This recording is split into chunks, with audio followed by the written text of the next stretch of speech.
ಸುದ್ದಿ ಭಾರಿ ಇದೆ ಭೀಮಂದೆಲ್ಲ ಸೆಟ್ಲೈಟ್ ಚಾನಲ್ ಅಲ್ಲಿ. ನಾನು ಮೊನ್ನೆ ಹೋಗಿದ್ದೆ ಭೀಮ. ಈಗ ನಾನು ಪೂರ್ವಕ್ಕೆ ಮುಖ ಹಾಕೊಂಡು ಕೂತಿದ್ದೀನಿ. ನನ್ನಲ್ಲಿಂದ ಒಂದು ಏರ್ ಡಿಸ್ಟೆನ್ಸ್ ಒಂದು 8 ರಿಂದ 10 ಕಿಲೋಮೀಟರ್ ದೂರದಲ್ಲಿ ಭೀಮಾ, ಅಲ್ಲೊಂದು ಹಳ್ಳಿ 73ನೇ ಸರ್ವೆ ನಂಬರ್ ಅಲ್ಲಿ 30 ಎಕರೆ ಕಾಡು, ಉದ್ದಿ ಕುಂಬುರಿ ಅಂತ ಆ ಕಾಡಲ್ಲಿ ಇದೆ. ಅದ್ರ ಗುಂಪಾನೆ ಅದ್ರ ಜೊತೆ ಎಲ್ಲ ಇರ್ತಾವಲ್ಲ, ಅದು ಪ್ರೇಯಸಿಯರು, ಅವರು ಮಕ್ಕಳು ಮೊಮ್ಮಕ್ಕಳು ಎಲ್ಲ ಎಲ್ಲಿ ಮಲಗಿದ್ದಾರೆ ಅವ್ರ ಸುತ್ತ ತಿರ್ಗೋದು, ಒಂದೊಂದ್ 2-3 ರೌಂಡ್ ಹೊಡೆಯೋದು. ಯಾರ ಬೇರೆ ಏನಾರ ನಮ್ಮ ಈ ಆನೆಗಳು ಬರ್ತಾವೇನೋ ಅಂತ ಮಾಡೋದು, ತಿರ್ಗಾಡೋದು. ಆಮೇಲೆ ಎಲ್ಲ ಊರೊಳಗೆ ಹೋಗಿ ಎಲ್ಲರ ಮನೆ ಬಾಗ್ಲು, ಅವ್ರ ಮನೆ ನಾಯಿ, ಅವ್ರ ಮನೆ ಎಲ್ಲ ನೋಡೋದು, ನಿಂತ್ಕೊಂಡು ಸ್ಕೂಲ್ ಹತ್ರ ಹೋಗಿ ಮಕ್ಕಳು ನೋಡೋದು. ಮೊನ್ನೆ ಅದೇ ಮಾಡಿದ್ದೆ. ಇಲ್ಲಿ ಸೀದಾ ಹೋಗಿದೆ, ಅಲ್ಲೊಂದು ಹೊಸಪುರ ಅಂತಿದೆ, ಅಲ್ಲೊಂದು ಆನೆ ಮಲ್ಲಪ್ಪನ ಬೆಟ್ಟ ಅಂತಿದೆ. ಅದರಿಂದ ಕೆಳಗಡೆ ಹೋಗ್ತಾ ಹೋಗ್ತಾ ಎಲ್ಲ ಮನೆ ಎಲ್ಲರನ್ನು ನೋಡಿ, ನಾಯಿಗಳೆಲ್ಲ ಪೈ ಅನ್ನೋದನ್ನೆಲ್ಲ ನೋಡ್ಕೊಂಡು ಅಲ್ಲಿ ಹೋಗಿ ಸ್ಕೂಲ್ ಮಕ್ಕಳೆಲ್ಲ ಹೋ ಅಂತ ಬಂದು ನಿಂತವೆ. ಇದು ಮಕ್ಳು ನೋಡಕ್ ಖುಷಿ ಆಗಿರ್ಬೇಕು. 30-40 ಮಕ್ಕಳು ಕಾಂಪೌಂಡ್ ಒಳಗೆ ನಿಂತ್ಕೊಂಡು ಎಲ್ಲ ಟಾಟಾ ಮಾಡೋದು, ಇದು ನಿಂತ್ಕೊಂಡು ನೋಡೋದು, ಅವ್ರನ್ನೇ ನೋಡೋದು.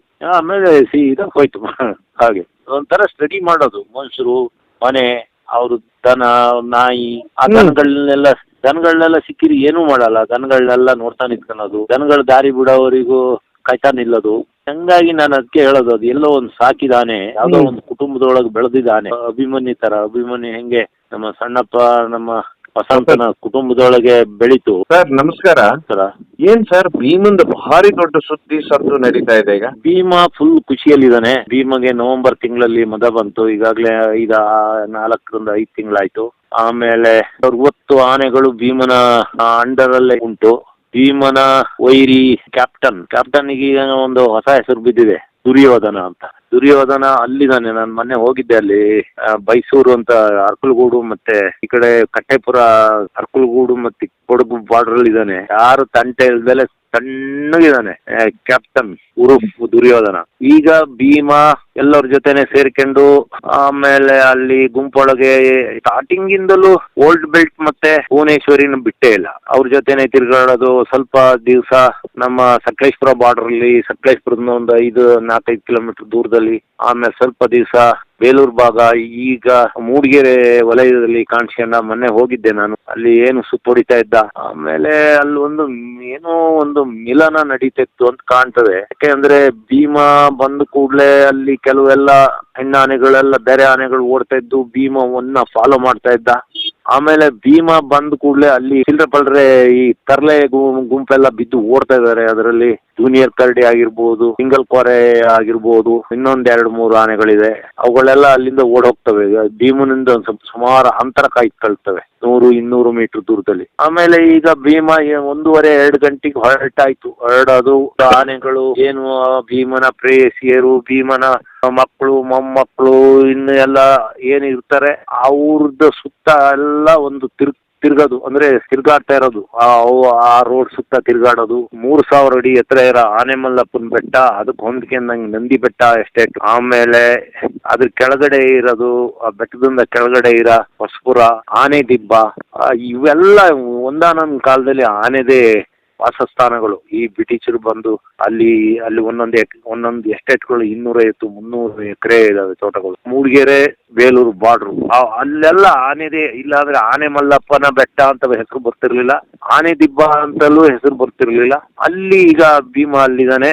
ಸೊ ಆ ಭಾಗದಲ್ಲಿ ಒಳ್ಳೆ ಮಳೆ ಆಯ್ತು. ಮೊನ್ನೆ ಒಂದು 15 ದಿವಸದ ಹಿಂದೆ 1.5 ಇಂಚ್ ಮಳೆ ಆಗಿದೆ. ಹಂಗಾಗಿ ಜೊತೆಗೆ ಅಲ್ಲಿ ರೋಬಸ್ಟ ತೋಟಗಳು ಇರೋದ್ರಿಂದ, ಆಮೇಲೆ ಕೆಲವು ಪ್ಲಾಂಟರ್ಗಳು ಗದ್ದೆ ಮಾಡಕ್ ಆಗ್ದಲೆ 15-20 ಎಕರೆ ಗದ್ದೆಗಳನ್ನ ಪಾಳ್ಬಿಟ್ಟು ಅದ್ರೊಳಗೆ ಒಳ್ಳೆ ಹುಲ್ಲು ಬೊಗನೆ ಮರಗಳು ಇರೋದ್ರಿಂದ, ಆಮೇಲೆ ಕುಡಿಯಕ್ ನೀರಿನ ವ್ಯವಸ್ಥೆ ಇರೋದು, ಮತ್ತೆ ಮಟ್ಟ ಜಾಗ ಇರೋದ್ರಿಂದ ಇಡೀ ಆನೆಗಳೆಲ್ಲ ಅಲ್ಲಿವೆ.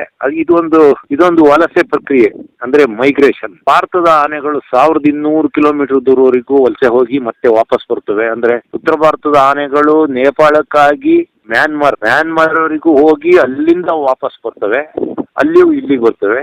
ಆಫ್ರಿಕಾದ ಆನೆಗಳು ಅಷ್ಟು ದೂರ ಹೋದ್ರೆ, ಶ್ರೀಲಂಕಾದ ಆನೆಗಳು ದ್ವೀಪ ರಾಷ್ಟ್ರ ಆದ್ರೂ 200 ಕಿಲೋಮೀಟರ್ ವರೆಗೂ ವಲಸೆ ಹೋಗ್ತವೆ. ಆದ್ರೆ ನಮ್ಮ ಆನೆಗಳು ಅಷ್ಟೇ. ಹಾಗಾಗಿ ಒಂದು ವಲಸೆ ಅಷ್ಟೇ, ಇದು ಇನ್ನೇನ್ ಬೇರೆ ಇಲ್ಲ. ನಾವು ಪಿಕ್ನಿಕ್ ಹೋಗಲ್ವಾ, ನಾವು ಟೂರ್ ಹೋಗಲ್ವಾ, ಆದ್ರೆ ಆನೆಗಳು ಹಾಗಲ್ಲ. ಹವಾಮಾನ ಆಧಾರಿತ ಆಹಾರ ಹುಡುಕಿ ಹುಡ್ಕೊಂಡು ಹೋಗೋದು ಆನೆಗಳು. ನಮ್ಮಂಗೇನು ಮೋಜು ಮಸ್ತಿ ಮಾಡಕ್ಕಲ್ಲ. ಹಾಗಾಗಿ ಭೀಮ ಇಲ್ಲಿ ಬಂದಾನೆ. ಸಾಯಂಕಾಲ 2 ಗಂಟೆ ಆದ ಕೂಡಲೇ ಭೀಮ ಸುತ್ತೋಳೆಗೆ ಶುರು ಮಾಡ್ತಾನೆ. ಆಮೇಲೆ ಸೀದಾ ಒಂದು ರೋಡಲ್ಲಿ ಹೋಗೋದು. ಆ ಹಳ್ಳಿ ಒಳಗಡೆ ಆ ಕಡೆ ಈ ಕಡೆ ಎಲ್ಲ ನೋಡೋದು, ಜನಗಳನ್ನ ನೋಡೋದು. ಅಲ್ಲಿ ಗೇಟ್ ಹತ್ರ ನಿಂತ್ಕೊಂಡು ಆ ಜನಗಳು ಒಳಗಡೆ ಅವರು ಕಾಫಿ ಪ್ಲಾಂಟ್ಗಳು ಎಲ್ಲರೂ ಇದ್ದಾರೆ. ಎಲ್ಲರ ಮನೆ ನೋಡೋದು, ಅವ್ರ ಮನೆ ನಾಯಿ ನೋಡೋದು, ಅಲ್ಲಿ ದನ ನೋಡೋದು, ಆ ಮನುಷ್ಯರು ನೋಡೋದು. ಆಮೇಲೆ ಸ್ವಲ್ಪ ದೂರ ಮುಂದೆ ಹೋಗೋದು. ಮೊನ್ನೆ ಹೊಸಪುರ ನಲ್ಲಿ ಇದೇ ರೀತಿ ಮುಂದೆ ಎಲ್ಲಾ ಪ್ಲಾಂಟ್ಗಳ ಮನೆ, ಇಲ್ಲಿ ಎಲ್ಲ ಅವ್ರದ್ದು ಇವ್ರು ಬಡವ್ರ ಮನೆ ಎಲ್ಲಾ ನೋಡ್ಕೊಂಡು ಮುಂದೆ ಹೋಗಿ ಅಲ್ಲೊಂದು ಹೊಸಳ್ಳಿ ಅಂತಿದೆ. ಅಲ್ಲಿಂದ ಮುಂದೆ ಜಿ ಹೊಸಳ್ಳಿ ಅಂತ, ಅಂದ್ರೆ ಗೋಣಿಬೀಡು ಹೊಸಳ್ಳಿ. ಈ ಜಿ ಹೊಸಳ್ಳಿ ಹತ್ರ ಸ್ಕೂಲ್ ಹತ್ರ ಹೋದ್ ಕೂಡಲೇ ಶಾಲೆ ಅದು ಕರೆಕ್ಟ್ ಆಗಿ 4 ಗಂಟೆ ಹೊತ್ತಿಗೆ ಹೋಗಿದೆ. ಶಾಲೆ ಬಿಟ್ಟು ಮಕ್ಕಳೆಲ್ಲ ಕಾಂಪೌಂಡ್ ಒಳಗೆ ಭೀಮ ಬಂದ್ ಕೂಡ ಹೋ ಅಂತ ಕಿರ್ಚೇವೆ ಮಕ್ಕಳು. ಇದು ಗೇಟ್ ಅಲ್ಲಿ ನಿಂತ್ಕೊಂಡು ಕಿವಿ ಅಗಲಿಸ್ಕೊಂಡು ಅವ್ರನ್ನೇ ನೋಡಿ ನೋಡಿ ನೋಡಿ ಸುಮಾರು ಒಂದು 5-10 ನಿಮಿಷ ನಿಂತ್ಕೊಂಡಿದೆ. ಮಕ್ಕಳಿಗೆ ಖುಷಿನೇ ಖುಷಿ. ಇನ್ನು ಮಕ್ಕಳು ಪಾಪ ಅವಕ್ಕೆ ಏನು ಖುಷಿ, ಅವು ಕಿರ್ಚಾಡೋದು ಕೂಗಾಡೋದು ನೋಡಿ ಭೀಮು ಖುಷಿಯಾಗಿದೆ. ಸುಮಾರು 5-10 ನಿಮಿಷ ಅಲ್ಲೇ ನಿಂತ್ಕೊಂಡಾನೆ. ಅಲ್ಲಿಂದ ಹೋಗಿ ಅಲ್ಲಿ ಯಾರೋ ಒಬ್ರು ದನಟಿಗೆ ಬರ್ತಿದ್ರಂತೆ, ಸೈಡಿಗೆ ನಿಂತ್ಕೊಂಡಾನೆ. ಆ ದನಗಳು ಬಾಲ ಎತ್ಕೊಂಡು ಕಿವಿ ಅಗಲಿಸಿ ಕೆಲವೆಲ್ಲ ಬ್ಯಾ ಅನ್ಕೊಂಡು ಒಡೆವೆ. ಇದೆಲ್ಲ ಭೀಮ್ ಒಂಥರ ಮಜಾ ತಗಂತಾನೆ. ಇಂದ ನೇರಾಗಿ ಹೋಗಿ ಅಲ್ಲೊಂದು ಕಾಡಿದೆ, ಸರ್ವೆ ನಂಬರ್ 73 ಅಂತ. ಅದಕ್ಕೆ ಉದ್ದಿ ಕುಂಬ್ರಿ ಅಂತ ಹೆಸರು. ಕುಂಬ್ರಿ ಅಂದ್ರೆ ನಮ್ಮಲ್ಲಿ ವ್ಯಾಲಿ ಅಂತ, ಇಂಗ್ಲಿಷ್ ಅಲ್ಲಿ ವ್ಯಾಲಿ ಅಂತಾರಲ್ಲ ಹಂಗೆ ಕುಂಬ್ರಿ ಅಂತ ನಮ್ಮಲ್ಲಿ ಮಲೆನಾಡಲ್ಲಿ ಹೇಳ್ತಾರೆ. ಅಂದ್ರೆ ಒಂಥರ ಇಳಿಜಾರು ಜಾಗ. ಅದೊಂದು 30 ಎಕರೆ ಕಾಡಲ್ಲಿ ಸೇರ್ಕೊಂಡಾನೆ. ಅದು ನನಗೆ ಯಾಕಲ್ಲಿದ್ದಾನೆ ಅಂತ ನಂಗೊಂದು ಸುದ್ದಿ ನಿನ್ನೆ ಬಂದು ಸುದ್ದಿ ಪ್ರಕಾರ ಅಲ್ಲೊಂದು ಇನ್ನು ಚಿಕ್ಕ ವಯಸ್ಸಿನ ಒಂದು ಆನೆ, ಹೆಣ್ಣಾನೆ, ಅಂದ್ರೆ ಒಂದು 16-18 ವರ್ಷದ ಆನೆ ಒಂದು ಮರಿ ಹಾಕೊಂಡಿದೆ ಅಂತೆ ಆ ಕಾಡೊಳಗೆ. ಹಂಗಾಗಿ ಆ ಕಾಡಲ್ಲೇ ಕೂತಿದ್ದಾನೆ. ನಾನೀಗ ನನ್ನ ತೋಟ ಸಮುದ್ರ ಮಟ್ಟದಿಂದ 3,500 ಅಡಿ ಹೈಟ್ ಇದೆ. ನಾನು ಪೂರ್ವಕ್ಕೆ ಮುಖ ಹಾಕೊಂಡು ಕೂತಿದ್ದೀನಿ. ನನ್ನಿಂದ ಒಂದು 4 ಏರ್ ಡಿಸ್ಟೆನ್ಸ್ 4 ಕಿಲೋಮೀಟರ್ ದೂರದಲ್ಲಿ ಹೇಮಾವತಿ ನದಿ ಹರಿಯುತ್ತದೆ. ಹೇಮಾವತಿ ನದಿಯಿಂದ 2 ಕಿಲೋಮೀಟರ್ ದೂರದಲ್ಲಿ ಉದ್ದಿ ಕುಂಬ್ರಿ ಅಂತ ಭೀಮ ಇದ್ದಾನೆ. ಅಂದ್ರೆ ನನ್ನಿಂದ ಒಂದು 6-7 ಕಿಲೋಮೀಟರ್ ದೂರದಲ್ಲಿ ಭೀಮ ಇದ್ದಾನೆ. ಭೀಮ ಅಲ್ಲೇ ಇದ್ದಾನೆ. ನಾನು ಮೊನ್ನೆನು ಭೀಮನ ಹುಡ್ಕೊಂಡು ಹೋಗಿದ್ದೆ. ಆದ್ರೂ ಸಿಕ್ಕಾಪಟ್ಟೆ ಇದು ನವೆಂಬರ್ ಇಂದ ಈ ತಿಂಗಳು ಮಾರ್ಚ್ ಅಲ್ಲ, ಒಂದು 4 ತಿಂಗಳು ಆಗ್ತಾ ಬಂತು. ಆದ್ರೂ ತುಂಬಾ ಇದು ಮದ ಇಳಿತಾ ಉಂಟು ಭೀಮ್ಗೆ. ಭೀಮ ಖುಷಿಯಲ್ಲಿದ್ದಾನೆ. ಯಾವ ತಲೆಬಿಸಿ ಇಲ್ಲ. ಭೀಮ್ಗೆ ತಲೆಬಿಸಿ ಆಗದೆ ನಮ್ಮ ದಸರಾ ಆನೆ ಹಿಡಿಯಕ್ ಬಂದಾಗ ಅವಾಗ ಸಿಕ್ಕಾಪಟ್ಟೆ ತಲೆಬಿಸಿ ಮಾಡ್ಕೊಂತಾನೆ. ನಮ್ಮ ಈ ದಸರಾ ಆನೆಗಳದ್ದು ಸ್ಮೆಲ್ ಬಂದ ಕೂಡಲೇ 3-4 ಕಿಲೋಮೀಟರ್ ದೂರದಿಂದ ಹುಡ್ಕೊಂಡ್ ಬಂದ್ಬಿಡ್ತಾನೆ ಈ ಆನೆಗಳನ್ನ ಅಟ್ಯಾಕ್ ಮಾಡಕ್ಕೆ. ಈಗ ಸದ್ಯಕ್ಕೆ ಭೀಮನ್ನ ಪ್ರಶ್ನೆ ಮಾಡೋರು ಅಲ್ಲಿ ಯಾರೂ ಇಲ್ಲ. ಹಾಗಾಗಿ ಜೊತೆಗೆ ಭೀಮ ಅವನ ಕುಟುಂಬವನ್ನ ಎಲ್ಲ ಅವ್ರಿಗೆಲ್ಲ ಪ್ರೊಟೆಕ್ಷನ್ ಕೊಟ್ಕೊಂಡು ಅವ್ರನ್ನೆಲ್ಲ ಅವ್ರ ಹತ್ರ ಅವ್ರನ್ನೆಲ್ಲ ಚೆನ್ನಾಗಿ ಇಟ್ಕೊಂಡಿದ್ದಾನೆ. ಬಹುಶಃ ಇನ್ನೊಂದು ತಿಂಗಳಿಗೆ ಮದ ಇಳಿದ ಕೂಡಲೇ ಭೀಮ ವಾಪಸ್ ಹೋಗ್ತಾನೆ. ಮತ್ತೆ ಭೀಮನ ಕೆಲವು ಅರಮನೆ ಇದಾವೆ. ಒಡೂರು ಇರ್ಬೋದು, ಅದ್ರ ಪಕ್ಕ ಇರೋ ಶುಂಠಿ ಕಾಡು ಇರ್ಬೋದು, ಅದ್ರ ಪಕ್ಕ ಇರೋದು ಇನ್ನು ಪತಾರ್ಗಂಡಿ ಅಂತ ಒಂದು ಕಾಡಿದೆ. ಅಲ್ಲಿಗೆ ಹೋಗೋ ಚಾನ್ಸ್ ಇದೆ. ಯಾರು ಇಲ್ಲ, ಯಾಕೆಂದ್ರೆ ಇಲ್ಲಿ ಮದ ಬಂದಾಗ ಮಾತ್ರ ಆನೆಗಳು ಫೈಟ್ ಮಾಡೋದು. ಇಲ್ಲ ಅಂದ್ರೆ ಎಲ್ಲರೂ ಫ್ರೆಂಡೇ. ಈಗ ಭೀಮನ್ ಮದ ಹೋದ್ ಕೂಡಲೇ ನಮ್ಮ ಕ್ಯಾಪ್ಟನ್ ದುರ್ಯೋಧನ ಬಂದ್ರೆ ಅವರಿಬ್ಬರು ಒಟ್ಟಿಗೆ ಆಗ್ತಾರೆ. ಯಾಕೆಂದ್ರೆ ಈ ಹಿಂದೆ ಭೀಮನ ಸಹಚರ, ಭೀಮನ ಸೇವೆ ಮಾಡಿಕೊಂಡಿದ್ದನು ಸೀಗೆ ವರ್ಷ ಎಲ್ಲ ಭೀಮನ್ ಜೊತೆನೆ ಇದ್ದನು. ಅದ್ಯಾವಾಗ ಮದ ಬಂದ ಕೂಡಲೇ ಭೀಮ ಚುಚ್ಚಿ ಗಾಯ ಮಾಡಿ ಆಮೇಲೆ ಏನೇನ ಆಗ್ಬಾರ್ದ ಅನಾಹುತ ಆಗ್ಬಾರ್ದು, ಅನ್ಯಾಯ ಆಗಿ ಹೋಗ್ಬಿಡ್ತು. ಆದ್ರೆ ಮದ ಈ 2 ಆನೆಯಲ್ಲಿ ಮದ ಇಲ್ಲ ಅಂದ ಕೂಡಲೇ ಅವ್ರವ್ರು ಚೆನ್ನಾಗೇ ಇರ್ತಾರೆ. ಈಗ ನಮ್ಮ ಕ್ಯಾಪ್ಟನ್ ದುರ್ಯೋಧನ ಬಂದ್ರೆ ಈಗ ಅವ್ರವ್ರು ಸರಿಯಾಗಿ ಒಟ್ಟಿಗೆ ಇರ್ತಾರೆ. 2 ಆನೆಗೆ ಒಂದೇ ಕಾಲದಲ್ಲಿ ಏಕಕಾಲದಲ್ಲಿ ಮದ ಬಂದಾಗ ಫೈಟಿಂಗ್ ನಡೀತದೆ. ಒಂದು ಆನೆಗೆ ಮದ ಬಂದಾಗ ಇನ್ನೊಂದು ಆನೆಗೆ ಮದ ಬಂದಿಲ್ಲ ಕೂಡ ಅದು ಮುಖ ತಿರ್ಸಿ ನಿಂತ್ಕೊಂತದೆ. ಮುಖ ತಿರ್ಸಿ ನಿಂತ್ಕೊಂಡ್ರೆ ಏನ್ ತಿಳ್ಕೊಂತದೆ ಈ ಆನೆಗಳದ್ದು ಪ್ರಪಂಚದಲ್ಲಿ ಒಂದು ಇದು ಉಂಟು. ಏನು ಅಂದ್ರೆ ಮದ ಬಂದ ಆನೆ ಆಗ್ಲಿ ಬೇರೆ ಆನೆ ಆಗ್ಲಿ ಒಂದು ಸ್ವಲ್ಪ ವಾಸ ಆನೆ ಬಂತು ಅಂದ್ಕೂಡ ಒಂದು ಅಲ್ಲಿ ಪಕ್ಕದಲ್ಲೇ ಇದ್ದ ಗಂಡ ಆನೆ ಮುಖನ ಬೇರೆ ಕಡೆ ತಿರುಗಿಸಿ ಹಿಂಭಾಗನ ಅದ್ರ ಕಡೆಗೆ ತಿರುಗಿಸಿದಾಗ ಅದೇನೂ ಮಾಡಲ್ಲ. ಮುಖ ಕೊಟ್ಕೊಂಡಿತ್ತು ಅಂದ್ರೆ ಹೊಡಿತವೆ. ಅದ್ ಬೇಕಾದ್ರೆ ನಾವು ಸಾಕಿದ ಆನೆಗಳಾದ್ರೂ ಅದೇ ತರ ಆಗುತ್ತೆ. ಇದೆಲ್ಲ ನಮ್ಮ ಅರ್ಜುನ ಇಲ್ಲ ಅಭಿಮನ್ಯು ಬಂದಾಗ ಬೇರೆ ಆನೆಗಳದ್ದೆಲ್ಲ ಮುಖ ತಿರುಗಿಸಿ ಬಿಡ್ತಿದ್ರು ಈ ಕಡೆಗೆ. ಅರ್ಜುನ ಅಂತೂ ಮುಖ ಗಂಟೆ ಹಾಕ್ಯಂದೇ ಬರ್ತಿದ್ದಲ್ಲ. ಅದೇನು ಬೇರೆ ಆನೆ ಹೆಂಗಲ್ಲ. ಆ ಟೈಮಲ್ಲಿ ನಮ್ಮ ಅಭಿಮನ್ಯು ಇರ್ಬೋದು, ಇಲ್ಲ ಅಂದ್ರೆ ಗಜೇಂದ್ರ ಇರ್ಬೋದು, ಮುಖ ತಿರ್ಸಿ ಆ ಕಡೆಗೆ ಮುಖ ತಿರ್ಸಿ ನಿಲ್ಲಿಸ್ತಿದ್ರು. ನಾನು ಕಳ್ಸತಿ ನಮ್ಮ ಆನೆಗಳೆಲ್ಲ ಆಲ್ದೂರ್ ಹತ್ರ ಪುರ ಅನ್ನೋದು ಒಂದು ಊರಿದೆ. ಈಗ ಮೊನ್ನೆ ಹೋಗಿದ್ದು ಪುರ, ಅದು ಬೇರೆ. ಇಲ್ಲಿ ಒಂದ್ ಕಡೆ ನಮ್ಮ ಸಕಲೇಶ್ಪುರದ ಆನೆ ಹೋದಾಗ ನಾನು ಅಲ್ಲೊಂದ್ ಕಡೆ ಕ್ಯಾಮ್ರಾ ಹಿಡ್ಕೊಂಡು ಒಂದು ಸಾಮಾನ್ಯ ಮರ, ನಾನು ಅಷ್ಟು ಮರ ಅಷ್ಟೇ, ನಂಗೆ ಎತ್ತರ ಹತ್ತಕ್ಕಾಗಲ್ಲ, 10 ಅಡಿ ಎತ್ತರದಲ್ಲಿ ಒಂದು ಕೆರೆ ಚಿಕ್ಕದೊಂದು, ಒಂದು 60 ಕೆರೆ ಇತ್ತು, 60 ಅಡಿ ಅಗಲದ್ದು. ಅಲ್ಲಿ ನಿಂತಾಗ ಒಂದು ಸರಿಯೋದ ಒಂದು ಸೈತಾನ ಆನೆ ಬಂದು ನಿಂತ್ಕೊಂತು. ಆನೆ ಸಡನ್ ಅದು ಈ ಕಡೆ ನೀರ್ ಕಡೆ ಮುಖ ಹಾಕೊಂಡಿದ್ದು ಉಲ್ಟಾ ನಿಂತ್ಕೊಂತು. ಅಷ್ಟೊತ್ತಿಗೆ ಇನ್ನೊಂದು ಆನೆ ಬಂತು. ನೋಡ್ತೀನಿ ಅದ್ರಲ್ಲಿ ಮದ ಬಂದು ಇಳಿತಾ ಇದೆ. ಅದಕ್ಕೇನು ಜಾಸ್ತಿ ವಯಸ್ಸಾಗಿಲ್ಲ, ಒಂದು 22 ವರ್ಷ ಇರ್ಬೋದು.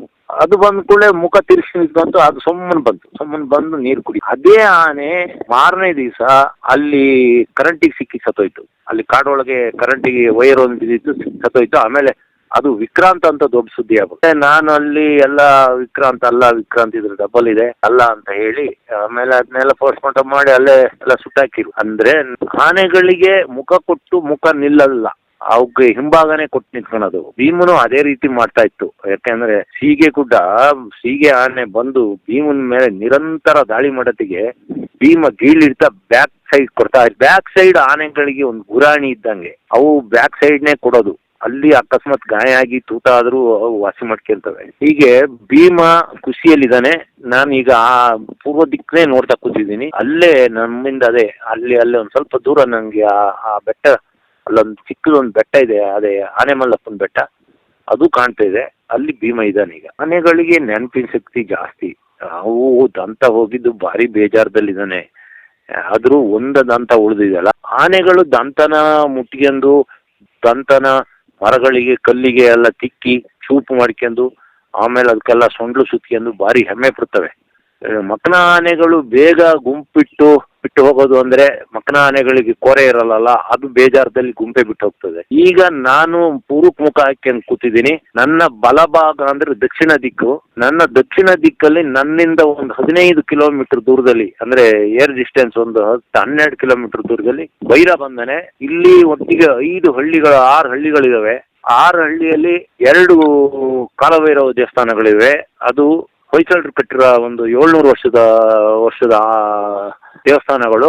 ಅಲ್ಲಿ ಫಸ್ಟ್ ಬೈರ ಬಂದಾಗ ಅಲ್ಲಿ ಬೆಟ್ಟದ ದೇವ್ರ ಗುಡಿ ಅಂತ ಇದೆ, ಕಾಲಭೈರವನ ದೇವಸ್ಥಾನ. ಅಲ್ಲಿ ಬಲಕ್ಕೆ ನಾವು ಅಲ್ಲಿ ಪಶ್ಚಿಮಕ್ಕೆ ಮುಖ ಹಾಕಿದ್ರೆ ನಮ್ಮ ಬಲಭಾಗಕ್ಕೆ ಪಾಂಡವರ ಬೆಟ್ಟ ಅಂತ ಬಹುಶಃ ಇಡೀ ಕರ್ನಾಟಕದಲ್ಲಿ ಅದು ಒಂದೇ ಇರೋದು ಬೆಟ್ಟ ಅನ್ನಿಸ್ತದೆ. ಅದು 4000 ಅಡಿ ಇದೆ. ಅದ್ರ ಎಡಭಾಗಕ್ಕೆ ಒಂದು ಜೇನ್ಕಲ್ ಬೆಟ್ಟ ಅಂತಿದೆ. ಅಲ್ಲಿ ಫಸ್ಟ್ ಕಾಣಿಸ್ಕೊಂಡ್ರಿಂದ ಅದಕ್ಕೆ ಬೈರ ಅಂತ ಹೆಸರಿಟ್ಟಿದೆ. ಯಾಕೆಂದ್ರೆ ಕಾಲಭೈರವ ದೇವಸ್ಥಾನ ಇತ್ತಲ್ಲ ಅಲ್ಲಿ, ಅದು ಮರಗುಂದ ಅಂತ. ಈಗ ಬೈರ ಬಂದು ಒಂದು 15 ದಿವಸ ಆಯ್ತು. ಅಲ್ಲಿ ಚಿಕ್ಕಮಗಳೂರು ಬಾರ್ಡ್ರು, ನಮ್ದು ಸಕಲೇಶ್ಪುರ ಬಾರ್ಡ್ರು ಅಲ್ಲೇ ಇರೋದು, ಪಶ್ಚಿಮ ಘಟ್ಟದ ಬಾರ್ಡರ್ಗಳು. ಅಲ್ಲಿಂದ ಬಂದು ಮರಗುಂದ, ಪಡ್ಚಳ್ಳಿ, ಬಣಾಲ್, ಆಮೇಲೆ ಕುಮಾರಹಳ್ಳಿ, ಮಾಲ್ಗೋಡು, ಈ 5-6 ಹಳ್ಳಿಗಳಲ್ಲೇ ತಿರ್ಗಾಡ್ತಿದ್ದಾನೆ.